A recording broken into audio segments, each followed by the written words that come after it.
नमस्कार, सत श्री अकाल, राम राम सर, खम्मागणी वणक्कम, प्रणाम। आप सभी का ऑल्टरनेट मीडिया में फिर से स्वागत है।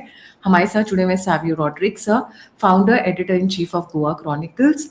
हमने कुछ महीनों पहले हमने बहुत डिटेल में बात किया था एक ऑपरेशन 37 के बारे में, जिसमें बीजेपी के ही अंदर के लोगों को तोड़ के मोदी सरकार को गिराने की कोशिश थी, क्योंकि चंद्रबाबू नायडू और नीतीश कुमार के सहयोग से ये पार्टी सत्ता में आई, बीजेपी सत्ता में आई थी। तो एक बिजनेसमैन का इस्तेमाल किया गया था अलेजेडली बाय धनकर जी, वाइस प्रेसिडेंट उस वक्त जो थे, to send messages to Chandrababu Naidu party for withdraw, उनकी पार्टी और उनके एमएलएस को, एमपीज को, कि विड्रॉ कर लें सपोर्ट, सो दैट गवर्नमेंट चली जाए। एसेंशियली वो सरकार गिराना चाहते थे। वहां से लेकर अब तक ये जो हुआ है, इसमें किसकी किसकी इन्वॉल्वमेंट है? क्या जो दो सीआईए एजेंट पकड़े गए हैं, जॉर्डन ब्राउन और वैन डाइक, जिसके बारे में बहुत बातें हो रही हैं, यहां तक। और एक तीसरा एंगल जो बहुत इंपॉर्टेंट हो रहा है, जो पार्लियामेंट से इनके पैसों को, मतलब जो सीआईए एजेंट्स के थ्रू के लिए पैसे भेजे जाते हैं, या भारत में जो एंटी भारत एक्टिविटीज करते हैं उनको जो पैसे भेजे जाते हैं, उसका गला कैसे दबाना है, उसके ऊपर एक बहुत बड़ा चेंज आने वाला है पार्लियामेंट की। It's not a surprise. So let's try and understand this, कि आगे ये जा कहाँ रहा है, क्योंकि निशाना सिर्फ एक है, बहाना बहुत है। Over to you sir. Gayatri, thank you for having me on your show. It's always a pleasure. जब हमने पहली बात किया था, हमने ऑपरेशन 37 के खुलासा किया था और आपके दर्शकों को बताया गया था कि प्रधानमंत्री को टारगेट किया जा रहा है। वो टारगेट इसलिए किया जा रहा था क्योंकि प्रधानमंत्री और उसके पूरे कैबिनेट जो है, यूएस लॉबी का जो डिमांड्स था वो फुलफिल नहीं कर पा रहा है और नहीं करना चाह रहा है, और उसकी वजह से ऑपरेशन 37 का प्लान किया गया था। और उस समय डोनाल्ड ट्रंप ने सीआईए को 12 महीने का समय दिया था, जिसमें उसने कहा था कि प्राइम मिनिस्टर मोदी और इंडियन गवर्नमेंट को कॉर्नर में डालना है, और प्राइम मिनिस्टर और ऐसा माहौल क्रिएट करना है जिसमें प्राइम मिनिस्टर मोदी अपना रेजिग्नेशन दे देंगे। ऑपरेशन 37 तो फेल्ड हो गया क्योंकि हमने उसका खुलासा किया था, और जो था 37 लोग वो अपने शेल के अंदर जा चुके हैं। लेकिन जो पॉइंट ऑफ फोकस था, जो डिसेप्शन, डिविजन और एक और जो स्ट्रैटेजी था उनका, वो अभी तक चालू है। और जब ये सिचुएशन हुआ था स्टूडेंट्स के बारे में, तब उन लोगों ने डिसाइड किया था कि हमें इसको आगे लेना है, हमें उसको फ्यूल करना है, और हमारे लोग इसके अंदर कहीं ना कहीं शामिल होना चाहिए। इसलिए अगर आप देखोगे कॉकरोच जनता पार्टी को, जिन जिन लोग जुड़े हैं उनसे कहीं ना कहीं अगर फाइनेंशियल ट्रेल करोगे तो आपको खुद ब खुद पता चलेगा कि क्या है। ये माहौल क्रिएट किया गया है कि स्टूडेंट्स की समस्या है, और सही बात यह है कि स्टूडेंट की समस्या था, और बहुत से स्टूडेंट्स डरे हुए थे, बहुत से स्टूडेंट्स कंफ्यूज हुए थे। लेकिन जो स्टेप्स सेंटर ने लिया था, नीट का री एग्जामिनेशन हुआ है, नीट का रिजल्ट्स भी आ गया है, लोग पास भी हो चुके हैं, और कुछ लोग पास नहीं हो चुके हैं, they not not done well. पर फिर से इसको उठाना, धर्मेंद्र प्रधान की रेजिग्नेशन का डिमांड करना, और गवर्नमेंट धर्मेंद्र प्रधान के रेजिग्नेशन को एक्सेप्ट करना, ये एक एक स्ट्रैटेजी था कि मोदी और उसके गवर्नमेंट को एक कॉर्नर पे लाने के लिए, कि हम जीत गए हैं, अब इसके आगे हम और कर सकते हैं। अगर आप देखोगे अगस्त 4 को ट्रांसपोर्ट एसोसिएशन और बाकी सब एसोसिएशन दूसरे टारगेट पे जाने वाला है, जो है I think my ethanol. Personal believe ethanol. Is that the next is ethanol, but the target is going to be Nitin Gadkari this time, where the same protesters or the others वो साथ आ जाएंगे और नितिन गडकरी को ही target करेंगे इस बार। और ये कारण है कि वो किसी ना किसी तरीके पे ये कंफ्यूजन लेकर आना चाहिए चाहते हैं बीजेपी के कोर टीम के अंदर कि उनके खुद के लोग अपने आप लड़ रहे हैं, तो ये कंफ्यूजन आ जाएगा। डीप स्टेट का सिर्फ एक मकसद है, डीप स्टेट का currently law and order situation को बढ़ाना है। अगर लॉ एंड ऑर्डर सिचुएशन को बढ़ाएंगे तो एक चीज को वीक करेगा, एक मंत्री को वीक करेगा, और जो प्राइम मिनिस्टर मोदी का सबसे स्ट्रॉन्ग कॉन्फिडेंट है और सबसे स्ट्रॉन्ग मिनिस्टर है वो है अमित शाह। और इसलिए आप देखोगे कि लॉ एंड ऑर्डर सिचुएशन अगले कई हफ्ते में ज्यादा से ज्यादा फोकस ये दिल्ली में ही रखेंगे, क्योंकि दिल्ली पुलिस और दिल्ली का law and order home ministry के अंदर आता है। तो अगर आप देखोगे, अगर ये सीजेपी का प्रोटेस्ट नहीं रुक पाया गया था और धर्मेंद्र प्रधान रिजाइन नहीं किया, तो उस समय कहीं ना कहीं किन लोगों की मृत्यु होती थी। They would have been dead, intend to have a death toll. अंदर की सरकार का कोई कंट्रोल नहीं है या डिक्टेटरशिप है, और इसलिए इनके वजह से, पुलिस ब्रूटैलिटी की वजह से वो कोई लोग मर चुके हैं और ये इंटरनेशनल इशू बन जाता था। इसलिए उसको निप इन द बड करने के लिए गवर्नमेंट ने ये डिसीजन लिया था। हाल ही में धर्मेंद्र प्रधान ने थोड़े बहुत गलती की थी, जैसे यूजीसी गाइडलाइंस के बारे में etcetera, they were genuine protest from BJP supporters himself. But overall Dharmendra Pradhan as an education minister वो अच्छा काम किया है। उन लोगों ने धर्मेंद्र प्रधान को इसलिए टारगेट किया था क्योंकि उन लोगों को दिखाना था कि मोदी गवर्नमेंट इस सिचुएशन में अपना सर झुका सकते हैं।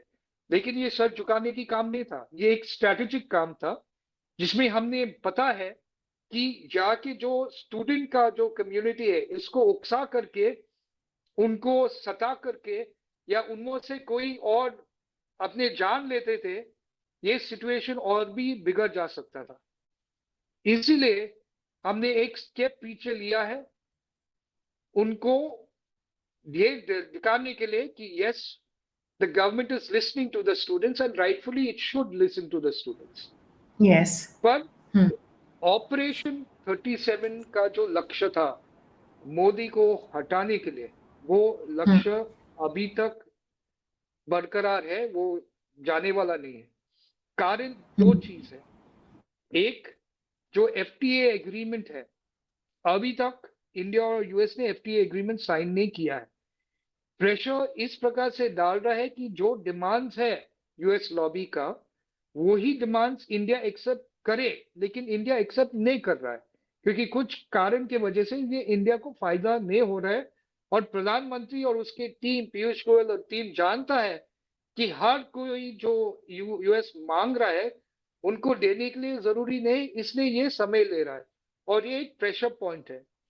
दूसरा प्रेशर पॉइंट है ये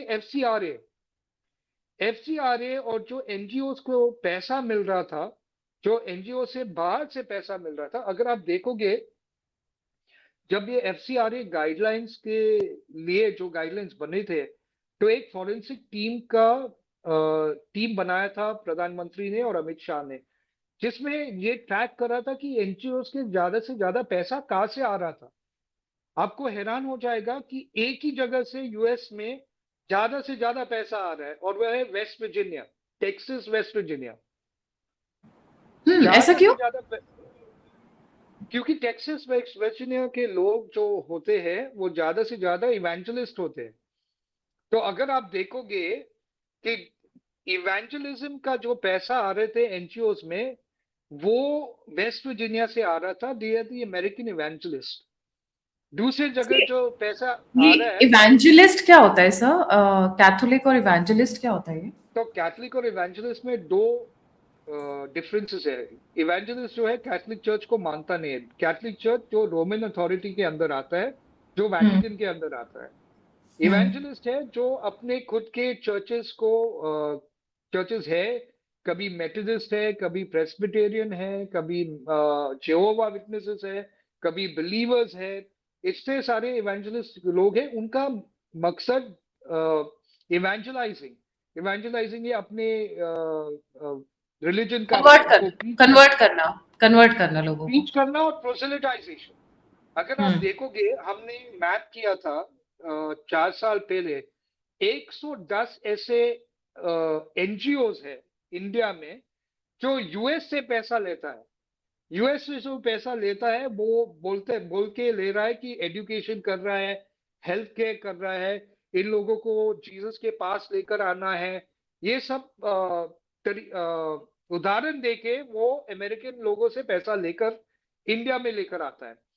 पर प्रॉब्लम पैसे लेने में नहीं है, प्रॉब्लम जो एफसीआरए का रूल है वो प्रोसेलिटाइजेशन के खिलाफ है। और प्रोसेलिटाइजेशन क्या है? प्रोसेलिटाइजेशन है कि आप किसी और के धर्म को, किसी और के रिलीजन को बोलता है कि ये सही नहीं है और ये सही है और इसलिए आपको ये फॉलो करना है। जैसे आप देखोगे, कई कई पास्टर ने हिंदू गॉड्स को बदनाम किया है, कई कई पास्टर्स ने भारत के वर्च को बदनाम किया। जैसे पास्टर पुन्या जो साउथ इंडिया से है, वो इतने खराब शब्द बोलते हैं भारत के बारे में, भारत के हिंदू की देवता और देवियों के बारे में। क्यों? क्योंकि ये कन्वर्जन माफिया है और एफसीआरए कन्वर्जन माफिया को टारगेट कर रहा है, वो इवेंजेलिकल कन्वर्जन माफिया और इस्लामिक कन्वर्जन माफिया को। इसलिए अगर आप देखोगे, ज्यादा से ज्यादा रिलीजियस ऑर्गेनाइजेशन जो ये स्टूडेंट प्रोटेस्ट को हवा दे रहा था, स्टूडेंट प्रोटेस्ट को पुश कर रहा था, उसका एक ही मकसद है और वो है एफसीआरए। और एफसीआरए में एक ही प्रॉब्लम है उन लोगों का, वो है प्रोसेलिटाइजेशन। और दूसरी चीज है उनका ट्रांसपेरेंसी ऑफ अकाउंट्स जो होता है, वो ज्यादा से ज्यादा आपको मिलने को देखने को मिलेगा। इसलिए उन लोगों को डर है इसके बारे में। मैं नहीं बोल रहा हूँ कि जो सब लोग आ रहे हैं इंडिया में, जो बाकी सब रिलीजन्स का है, वो अपना फेथ को सर्व कर रहा है या फेथ को प्रोफेस कर रहा है। लेकिन अगर आप कन्वर्शन कर रहे हो और गलत तरीके से, जैसे पैसा देकर या डरा के या अपने रिलीजन के खिलाफ बोल के, हिंदू और रिलीजन के खिलाफ बोल के इन लोगों को कन्वर्जन कर रहा है, तो वो गलत है। कभी हम्म। जीसस ने बोला है कि आपको इस प्रकार से लोगों को कन्वर्ट करना है। कभी जीसस ने नहीं बोला है कि आप किसी और से पैसा ले लो और इधर आकर बोलने के लिए कि हम आपको बचा रहे हैं। ये रिलीजियस डेमोग्राफिक का खेल है, ये सो रिलीजियस बेसिकली डेमोग्राफी पार्लियामेंट को में बढ़ाने का खेल। सी वो है। बेसिकली जो पार्लियामेंट में एफसीआरए बिल आ रहा है, इसी वजह से ये सारा का सारा इनडायरेक्टली किया जा रहा है। अच्छा, इसका मैं डायरेक्ट कनेक्शन पंजाब इलेक्शन से भी ढूंढ रही हूँ, क्योंकि पंजाब इलेक्शन में जो डोएबा रीजन है, 3 रीजन है पंजाब में, मालवा, माझा एंड डोएबा। डोबा, डोएबा या डोबा, जो भी आप कह रहे हैं। डोबा में दलित लोग बहुत ज्यादा है, जिनके पास बड़ी बड़ी जमीन नहीं है, छोटी छोटी जमीन है, वो गरीब है। उनको, उनका सबसे ज्यादा क्रिश्चियन कन्वर्जन हो रहा है, उनको ये देखे कि भाई पैसा मिल जाएगा। वैसे तो अगर पैसा मिल रहा होता तो अफ्रीका में अभी सबसे ज्यादा अमीर लोग होते, क्योंकि पूरा कॉन्टिनेंट ही एक टाइम पे क्रिश्चियन हो गया था। That is why the saying no, when वहां के अब लोग कहते हैं कि when they came they had the Bible, we had the land. Now they have the land and we have the Bible. Bible पकड़ा के मतलब उनसे लैंड ले ली गई है। Now coming to important point sir, FCRA का जो अभी आपने बात किया, इसमें एक चीज और चल रही है। एफसीआर पे मैं रुक के आती हूँ कि दो जो सीआईए एजेंट्स हैं, now US has taken it on it's ego, जो भी भारत के कब्जे में है। ऐसा भी कुछ पॉइंट है क्या? ऐसा भी कुछ एंगल है? आपको ये चीज जानना जरूरी है कि जब शेख हसीना ने बोला था, उसके आउस्टर से पहले उसे स्पष्ट बोला था, और जो मैंने उससे पहले 6 महीने बोला था, उसने विंडिकेट किया कि जो सैवियो ने बोला है वो सही है। उसने यही कहा था कि एक वाइट मैन एक क्रिश्चियन नेशन कार्व आउट करना चाहता है, कुछ जगह बांग्लादेश से लेकर, कुछ जगह म्यांमार से लेकर, और कुछ जगह मणिपुर और मिजोरम भारत से लेकर। उसने स्पष्ट ये कहा था कि ये होने वाला है। जब ये उसने ये खुलासा किया था, तुरंत उसके बाद 1 महीने के अंदर शेख हसीना की आउस्टर हुआ है। तो आपको जानना जरूरी है और लोगों को जानना जरूरी है कि उसने उस समय स्टूडेंट लॉबी को आगे लेकर ऑयस्टर शेख हसीना को निकाला था बांग्लादेश से। उसी प्रकार से ये भारत में ही करने की कोशिश कर रहा था। उसी प्रकार के ये चीज भारत में ही करने की कोशिश कर रहा था एफसीआरए के बारे में, कि स्टूडेंट कम्युनिटी को लेकर किसी और चीज को लेकर टारगेट करना है एफसीआरए को। लेकिन एफसीआरए को आगे दिखाने की जरूरत नहीं है, हम प्रॉब्लम करेंगे पीछे से। आप तभी देखो ना, फादर्स भी उतर आए थे, तभी फादर्स भी प्रोटेस्ट में आ रहे थे, नहीं तो वो कौन सा नीट का एग्जाम दे रहे हैं। फादर्स प्रोटेस्ट में आ सकता है, मुल्ला भी प्रोटेस्ट में आ सकता है, लेकिन एफसीआरए बिल को कोई बाहर नहीं निकाल सकता है, क्योंकि एफसीआरए बिल एक नेशनल सिक्योरिटी इशू है। मैं एक फादर से बात कर रहा था और मैं पूछा, आप लोगों को प्रॉब्लम क्या है एफसीआरए में? ने हमें हमें दबाव डालना चाहता है। मैं इसे कैसे दबाव डालना चाहता है, मुझे प्लीज एक्सप्लेन करो। कैथलिक चर्च जो होता है, गायत्री कैथलिक चर्च एक बहुत ऑर्गेनाइज्ड इंस्टीट्यूशन है। ओके, उनका ट्रांसपेरेंसी में कोई तो प्रॉब्लम नहीं होना चाहिए, क्योंकि वो सब बुक्स करते हैं, पूरा टैक्स करते वगैरह दिखाते हैं। ज्यादा से ज्यादा प्रॉब्लम आपको इवेंजलिस्ट लोगों में मिलेगा, क्योंकि वो कभी अपना बुक्स नहीं दिखाएंगे आपको, क्योंकि वो नहीं दिखाएंगे कहां से पैसा आ जाएगा। आप देखो ना, ओह, आई आप सी। देखो चर्च ऑफ नॉर्थ इंडिया को, चर्च ऑफ साउथ इंडिया को, केपी योहानन को। केपी योहानन जो था ईस्टर्न बिलीवर्स चर्च का, उसका अकाउंट क्या था? इनफैक्ट उसको अमेरिका में 37 यूएस मिलियन डॉलर का टैक्स फ्रॉड में आया था। ऑफ कोर्स केपी योहानन है नहीं अभी, लेकिन उसका चर्च अभी तक चल रहा है, ईस्टर्न बिलीवर्स चर्च। उनका टैक्स का क्या? तो हमें जब ये नेशनल सिक्योरिटी इशू बनता है, रिलीजियस डेमोग्राफिक्स को बदल रहा है, ये कहाँ का रिलीजियस इशू हुआ है? मैं प्रीस्ट को पूछ रहा हूं, how is it a religious issue? It's a national security issue. और हर राज्य को रूल्स बनाने की हक होती है डेमोक्रेसी में, कि अपने नेशनल सिक्योरिटी को बचाने के लिए। अभी ये मैथ्यू वैन डाइक और जॉर्डन ब्राउन जो लोग हैं, दोनों सीआईए के लोग हैं, फॉर्मर फोर्सेस, अमेरिकन फोर्सेस के लोग हैं। वो क्या कर रहा था देश में? और दोनों क्या स्ट्रांगली एजुकेशन क्रिश्चियन है, I don't know system? Which side they belong to, but they are very dedicated Christians. Correct. Can you see in Manipur? Manipur is the main simple example. What has happened in Manipur during the Manipur conflict? There has been people from the Christian community trying to break. That's what I keep saying.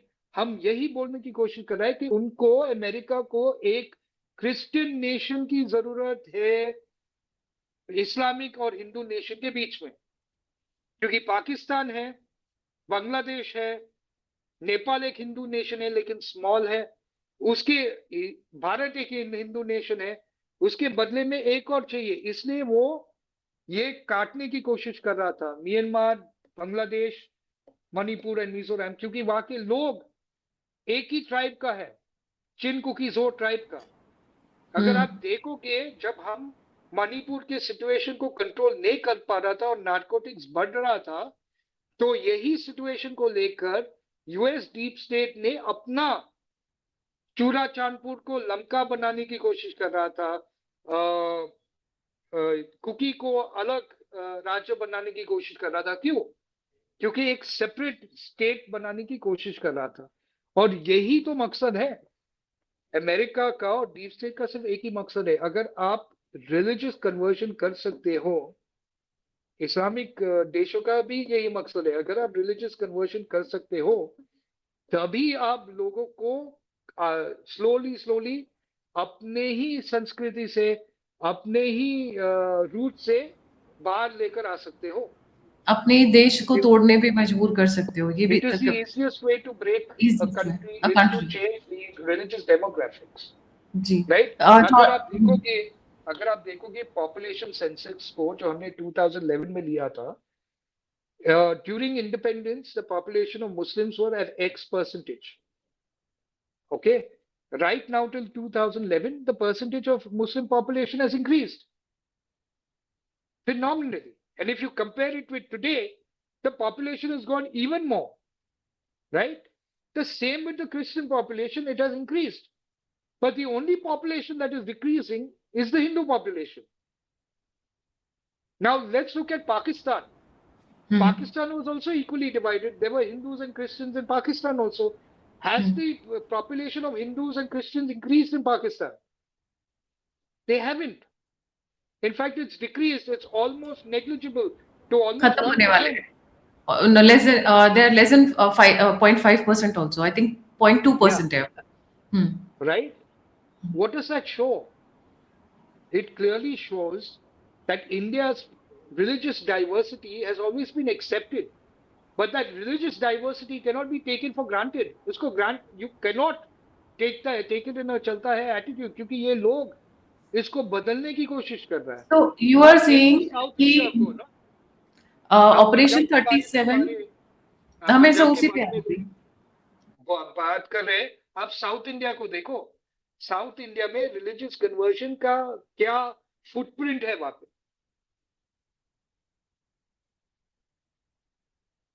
समय उसी पे ही आ रही थी. Operation 37 उधर मणिपुर का होना और अब दिल्ली में ये होना, डिस्पाइट द फैक्ट कि मैं जो अभी स्क्रीन के ऊपर दिखाने वाली हूँ, लोगों को शौक नहीं होना चाहिए. जो हमारे साथ व्यूअर्स लंबे टाइम से जुड़े हुए उन सबको हम ये अपडेट्स देते रहते हैं. आप सरकार में 6 शिक्षा घोटाले हुए हैं, yet nobody has asked. In fact दीपिके से आज ऑन रिकॉर्ड पूछा गया है. कल आनंद रंगनाथन जी ने सौरभ दास से पूछा कि भाई चलिए आपने धर्मेंद्र प्रधान का तो ले लिया इस्तीफा, but what about the education minister of Punjab, where the papers are leaking like every day. 6 शिक्षा घोटाले हो चुके हैं. और फार्मासिस्ट वाला है, that is the amazing one, because what I got from certain intelligence bureau people, they pharmacist वाला leak होने से सर पता ही क्या होता है, you can sell the drugs right from the pharmacy shop. वैसे भी drugs and medicines हम बोलते हैं ना, take the right kind of a drug. कई बार दवाई के लिए ड्रग का नाम लेते हैं, which is a common parlance जो डॉक्टर्स यूज करते हैं. What drug should I prescribe, मतलब कौन सी दवाई दूं. तो आप फार्मेसी की दुकान से ड्रग बेचना शुरू कर दो, अदरवाइज पेपर लीक करने का मतलब क्या है. बिकॉज ड्रग एंड पंजाब उड़ता पंजाब ये हम देखते रहे हैं. एंड केजरीवाल की सरकार में तो वो बढ़ा ही है, घटा नहीं है. मैं वापस आ रही हूँ सर. आप कह रहे हैं कि शाह को घेरने की ज्यादा कोशिश की जा रही है बस rather than Modi, because he is the one who is holding the fort. जी. सी इसका कारण एक ही है कि अगर किसी leader, strong right hand man, अगर आप इसको काबू में कर सकते हैं या इसको हटा सकते हैं ज्यादा से ज्यादा. Also let me tell you why. Intelligence community में, स्पेशली यूएस इंटेलिजेंस कम्युनिटी में, उनको ये एक आश्वासन है या एक बिलीफ है कि मोदी अमित शाह को अपना सक्सेसर मानता है.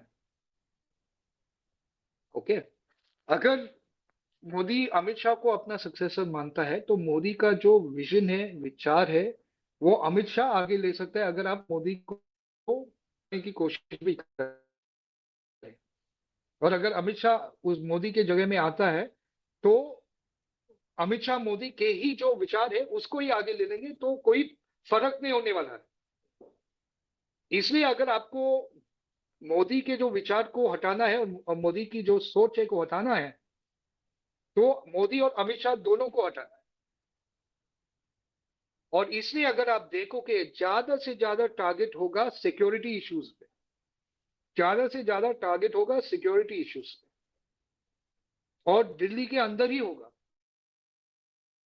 ये स्प्रेड हो जाएगा लेकिन टारगेट होगा कि अमित शाह कैसे उसको हैंडल करे. अगर आप एक उदाहरण के तरीके से मैं आपको समझाने की कोशिश करूंगा. सोचो अगर स्टूडेंट प्रोटेस्ट जो बोला गया था, स्टूडेंट प्रोटेस्ट में 3-4 स्टूडेंट्स की हत्या होती थी, तो क्या होता था उस समय? इनपुट यही थे, इंटेलिजेंस इनपुट्स तो यही थे. करेक्ट. अगर 3-4 स्टूडेंट्स की मृत्यु होती थी तो टारगेट कौन होता था? अमित शाह. अभी अमित शाह का जो ट्रैक रिकॉर्ड अगर आप देखोगे, उसने नक्सलाइट्स के साथ क्या किया था, कैसा खत्म कर रहा है, कैसे कश्मीर की मिलिटेंसी को खत्म कर रहा है, ये सब चीज यूएस डीप स्टेट को पसंद नहीं है, और इसलिए अगर मोदी को वीक करना है तो अमित शाह को वीक करना जरूरी है, सिक्योरिटी अपैरेटस को वीक करना जरूरी है। आप देखोगे, मैं अभी भी बोल रहा हूं कि ये खत्म नहीं हुआ है और भी आने वाला है।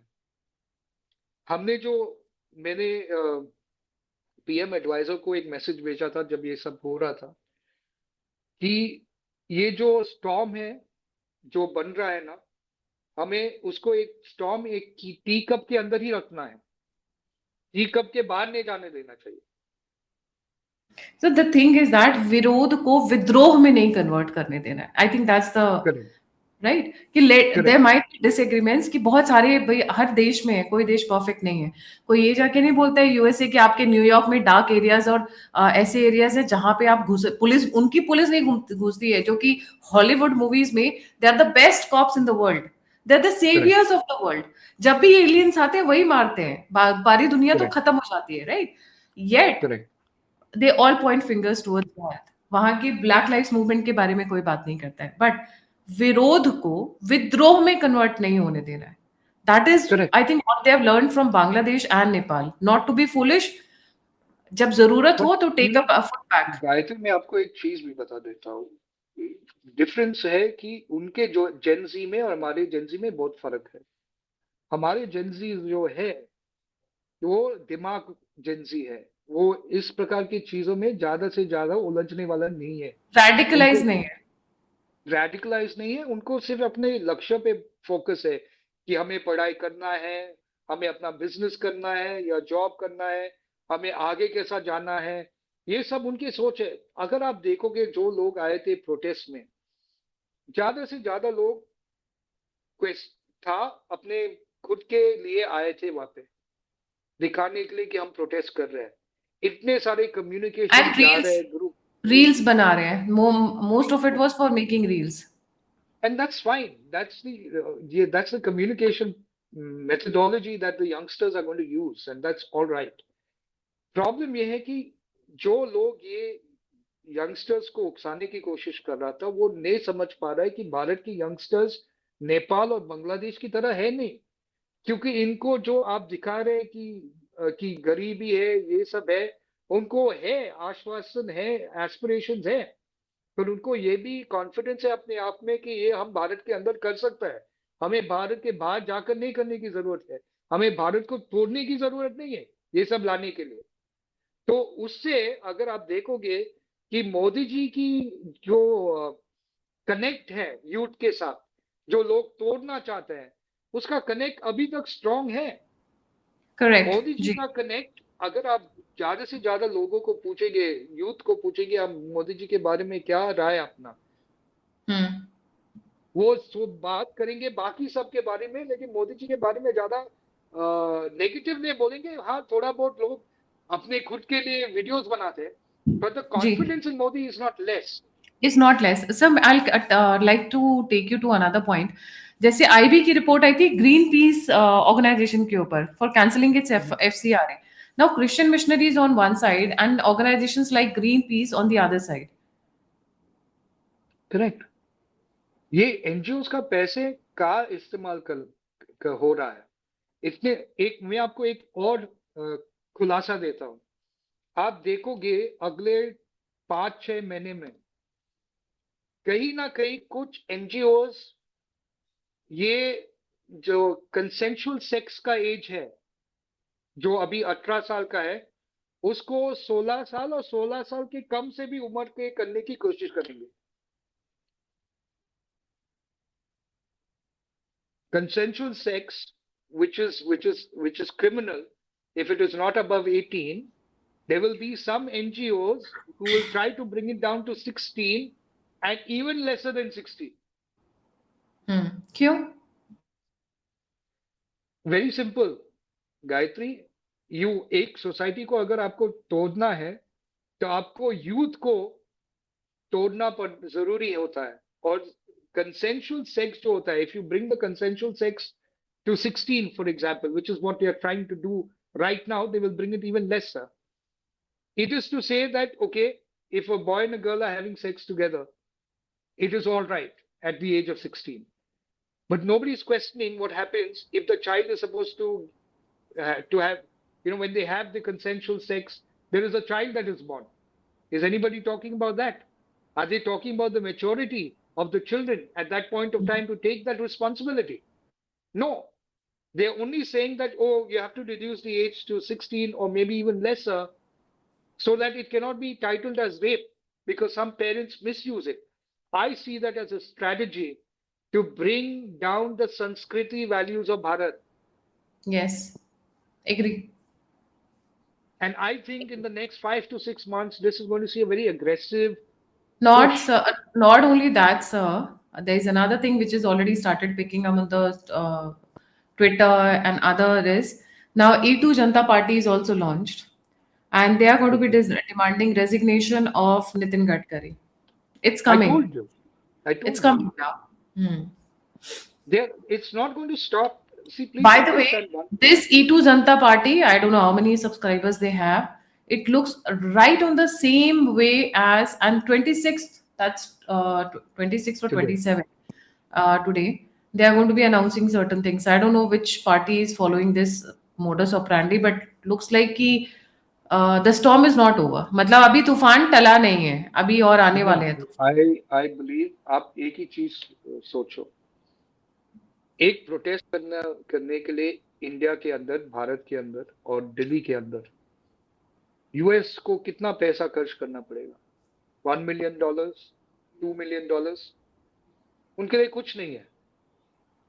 उनको अगर ट्रबल करना है, अगर पन्नून जैसा बंदा जो है, जो एक declared a terrorist by the Indian government, okay, that terrorist sympathizer, he can make an announcement of $1 million for the Cockroach Janata Party.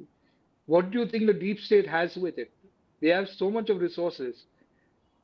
The next 6 months, all the way up to next year, it's going to be a troublesome year because that is what I'm hearing in intelligence circles abroad, particularly our assets in the US and other parts of the country, that इनको ground level activation होना ही होना है.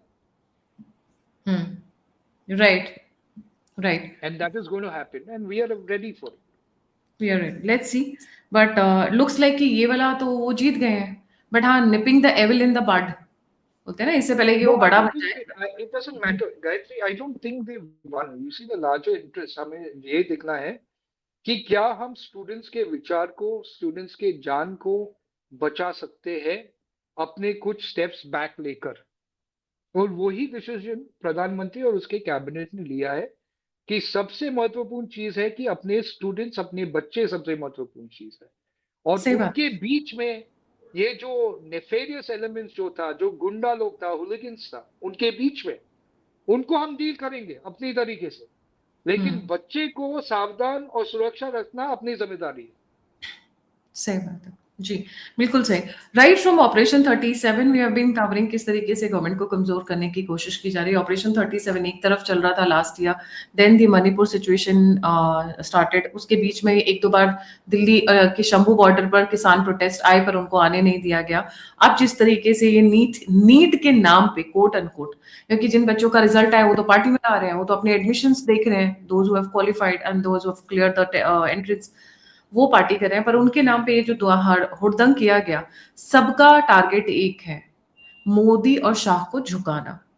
Specially Shah को, because law and order, the moment you take, आप India को गलत light में promote कर देते हो, गलत तरीके से दिखा देते हो, इंटरनेशनल इमेज खराब होती है. इंटरनेशनल इमेज खराब होती है तो आप सोचिए इन्वेस्टमेंट पे भी झटका लगेगा.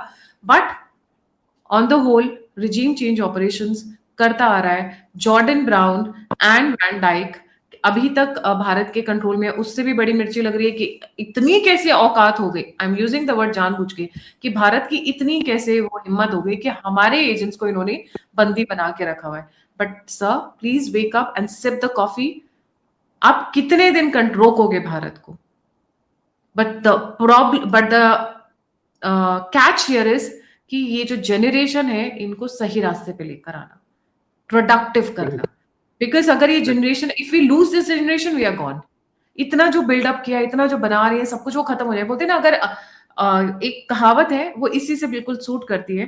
पूत कपूत काहे धन संचय, पूत कपूत काहे धन, ये जो सब कर रहे हैं, अगर ये जनरेशन ही लायक नहीं होगी तो सब बनाना वेस्ट हो जाएगा, और अगर ये अच्छे होंगे तो ये हमारे को और आगे लेकर जाएंगे। Thank you so much sir for joining.